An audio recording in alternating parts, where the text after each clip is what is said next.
Hello students, मैं Prince Kumar आप सभी को स्वागत करता हूं यूपी पुलिस कांस्टेबल के लिए। मोस्ट इम्पोर्टेंट जीके का सेशन होने वाला है। सभी प्रश्न इम्पोर्टेंट एंड सेलेक्टेड आप सभी के एग्जाम के बेस लिया गया।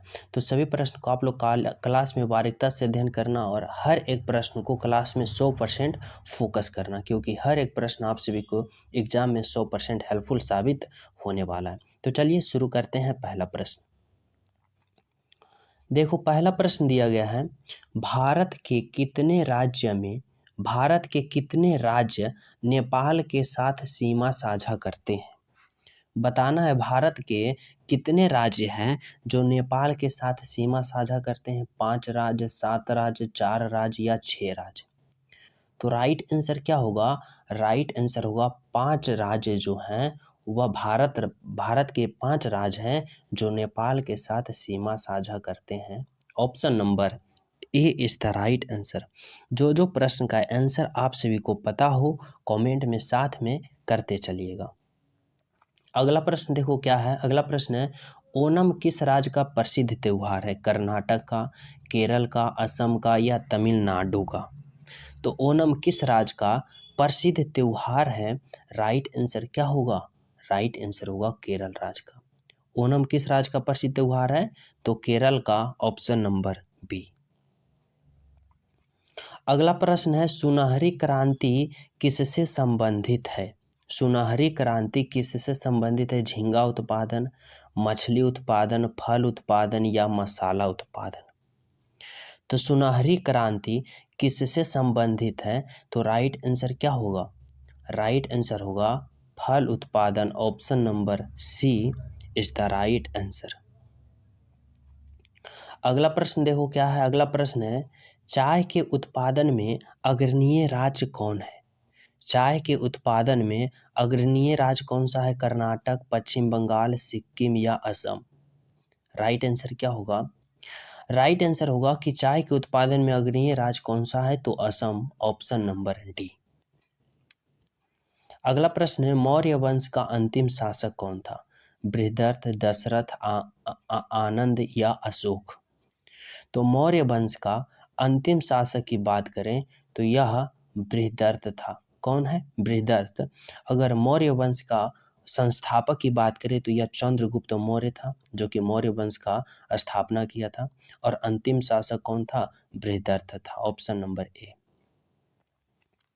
अगला प्रश्न देखो क्या है। अगला प्रश्न है, तुम मुझे खून दो मैं तुझे आज़ादी दूंगा, यह किसने कहा था? भगत सिंह, सुभाष चंद्र बोस, जवाहरलाल नेहरू या सरदार वल्लभ भाई पटेल?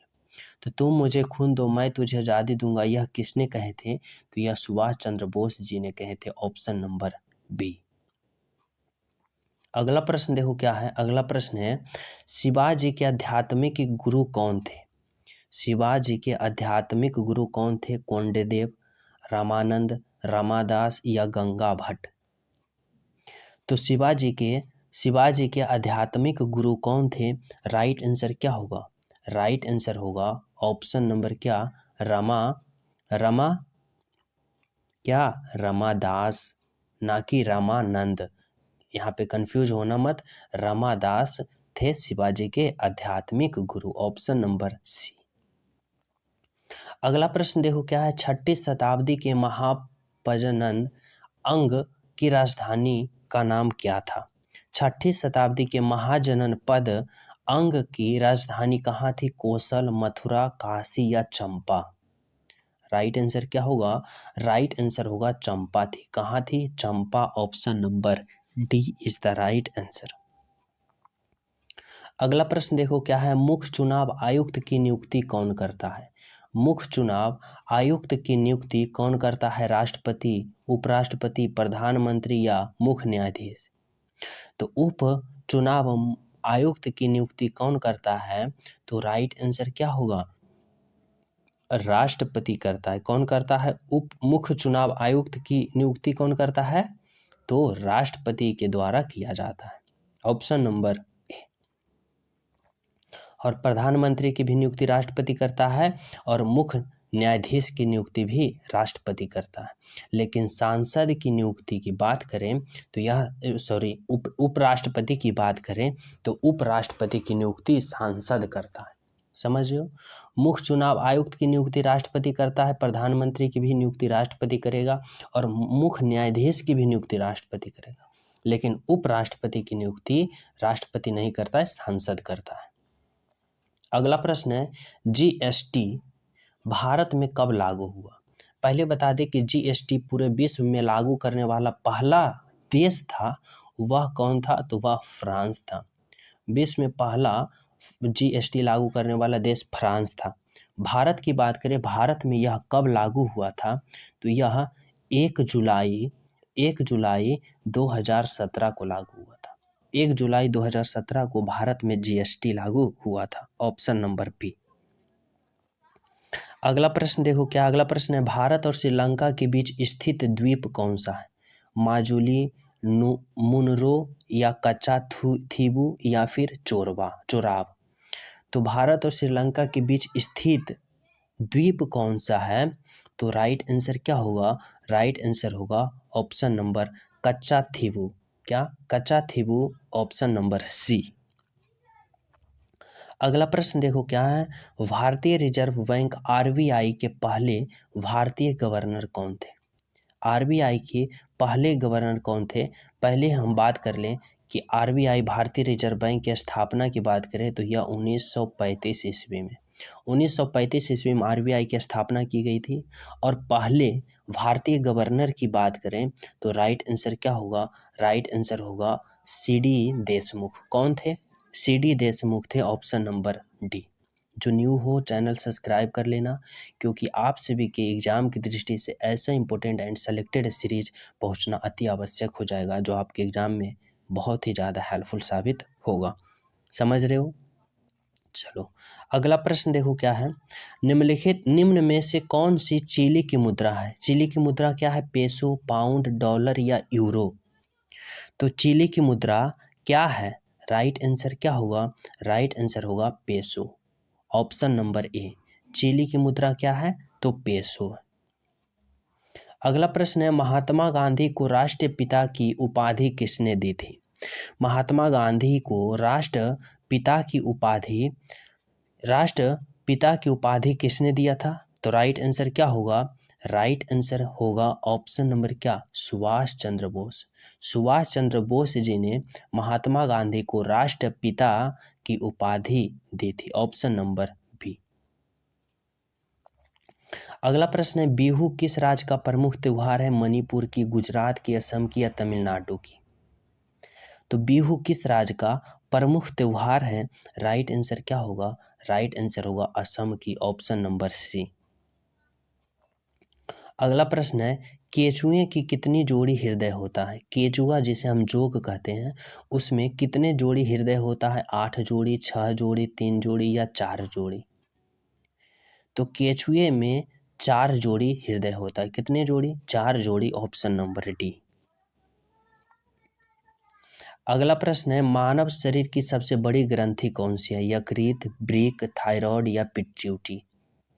तो मानव शरीर के सबसे बड़ी ग्रंथि की बात करें तो यह यकृत है। यकृत जो है सबसे बड़ी ग्रंथि है, और पिट्यूटरी की बात करें जो सबसे छोटी ग्रंथि है। तो राइट आंसर क्या होगा कि सबसे बड़ी ग्रंथि कौन सी है? तो यकृत है, ऑप्शन नंबर ए। अगला प्रश्न है, रेबीज के टीके का खोज किसने किया था? रेबीज के टीके का खोज किसने किया था? जेनर, लुइस पास्चर, लिस्टर या ए फ्लेमिंग?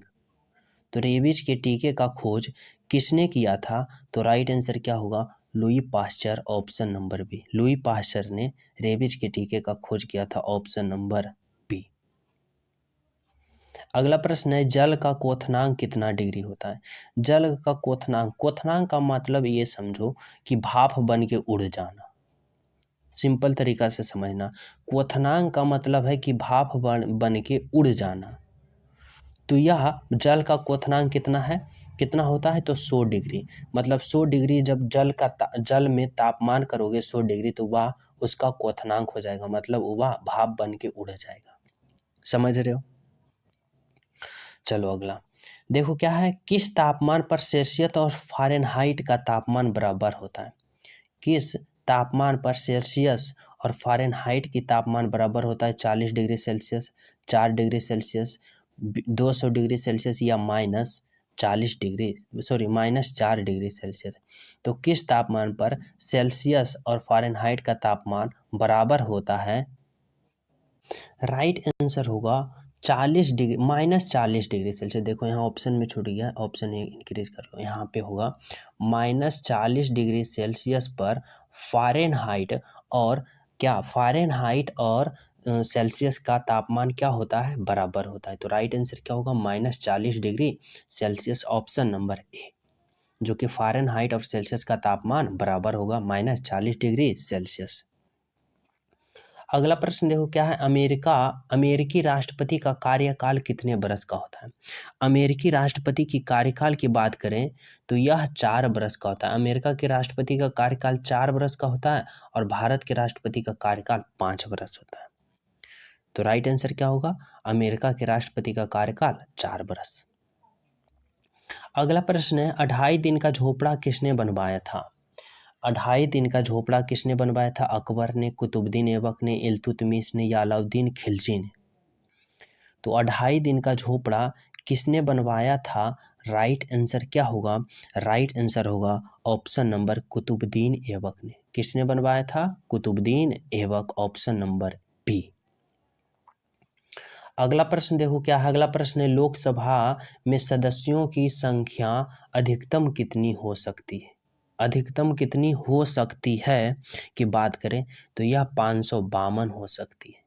552। अभी वर्तमान में बात करें लोकसभा सदस्यों की अधिकतम संख्या कितनी है वर्तमान में? तो 545 है, लेकिन अधिकतम हो सकती है कितनी? तो 552 हो सकती है। समझ रहे हो? चलो अगला प्रश्न देखो। अगला प्रश्न है, सर्वोच्च न्यायालय द्वारा रीट जारी करने की शक्ति किस अनुच्छेद के अंतर्गत की गई है? इंपॉर्टेंट प्रश्न है, इसलिए शामिल कर लिया गया है। रीट जारी की शक्ति, तो राइट आंसर क्या होगा? यह रीट जारी करने की शक्ति अनुच्छेद 32 में है। किसमें है? अनुच्छेद 32, ऑप्शन नंबर डी। अगला प्रश्न देखो क्या, अगला प्रश्न है, संघ लोक सेवा आयोग की सदस्य की सेवानिवृत्ति आयु क्या है? संघ लोक सेवा आयोग की सदस्य की सेवानिवृत्ति आयु क्या है? तो यह राइट आंसर होगा 65 वर्ष। मतलब 65 वर्ष तक यह सेवा कर सकते हैं लोकसभा के आयोग। कितने वर्ष तक? 65 वर्ष तक। अगला प्रश्न है, निम्नलिखित में से कौन सा अनुच्छेद संसद के गठन से संबंधित है? संसद के गठन से संबंधित कौन सा अनुच्छेद है? तो राइट आंसर होगा अनुच्छेद 79, ऑप्शन नंबर बी। अगला प्रश्न देखो क्या है, राष्ट्रीय मानवाधिकार आयोग की स्थापना कब हुआ? 1951, 1965, 1993, 1999। तो राष्ट्रीय मानवाधिकार आयोग की स्थापना कब हुई? तो राइट आंसर होगा 1993, ऑप्शन नंबर सी। अगला प्रश्न है, भारतीय संविधान के किस अनुच्छेद में एससी आयोग के संबंध का प्रावधान है? अनुच्छेद 380, अनुच्छेद 85, अनुच्छेद 210 या अनुच्छेद 338? तो भारतीय संविधान के किस अनुच्छेद में एससी आयोग का प्रावधान किया गया है? तो राइट आंसर क्या होगा? राइट आंसर होगा ऑप्शन नंबर अनुच्छेद 338 में। किसमें? अनुच्छेद 338 में एससी आयोग का प्रावधान किया गया है। अगला प्रश्न है, लखनऊ किस नदी के किनारे स्थित है? लखनऊ की बात करें तो यह गोमती नदी के किनारे स्थित है, जो कि उत्तर प्रदेश की राजधानी है। अभी उत्तर प्रदेश में कहाँ? उत्तर प्रदेश में अभी जो राम मंदिर का निर्माण हुआ है, तो इसलिए हाईलाइट है। तो लखनऊ किस नदी के किनारे बसा है? तो गोमती नदी के किनारे बसा है। ऑप्शन नंबर क्या होगा? ऑप्शन नंबर ए। यहाँ पे अगर पूछ दे अयोध्या किस नदी के किनारे स्थित है, क्योंकि अयोध्या में ही राम मंदिर का निर्माण हुआ था, तो सरयू नदी। सरयू नदी के किनारे ही क्या बनाया गया है? अयोध्या मंदिर। तो इस प्रश्न का राइट आंसर होगा लखनऊ किस नदी किनारे है? तो गोमती नदी। अगला प्रश्न है, श्रीनगर किस नदी के किनारे स्थित है? श्रीनगर महानदी, झेलम नदी, दामोदर नदी या सिंधु नदी? तो श्रीनगर की बात करें तो श्रीनगर किस नदी के किनारे स्थित है? तो राइट आंसर क्या होगा? श्रीनगर की बात करें तो यह किस नदी किनारे स्थित है? तो झेलम नदी के किनारे स्थित है। किस नदी? तो झेलम नदी। ऑप्शन नंबर क्या होगा? Option number B is the right answer. अगर पूछ दे कि श्रीनगर को किसने बसाया था? श्रीनगर को किसने बसाया था? तो राइट आंसर क्या होगा? अशोक ने। श्रीनगर को किसने बसाया था? तो अशोक ने बसाया था। तो राइट आंसर क्या होगा? ऑप्शन नंबर झेलम नदी। तो जो न्यू स्टूडेंट हो, चैनल सब्सक्राइब कर लेना, बेल आइकन दबाना, क्योंकि आप सभी के पास ऐसा इंपॉर्टेंट प्रश्न का सीरीज पहुंचना अति आवश्यक हो जाएगा जो एग्जाम में बहुत ज़्यादा हेल्पफुल साबित करेगा। सभी स्टूडेंट वीडियो को लाइक कर देना और अपने ग्रुप व्हाट्सएप ग्रुप में शेयर भी जरूर कर देना और प्यारा सा कमेंट जरूर करना। मिलते हैं आप सभी को अगले क्लास में, जब तक हमारे तरफ से सभी स्टूडेंट को जय हिंद।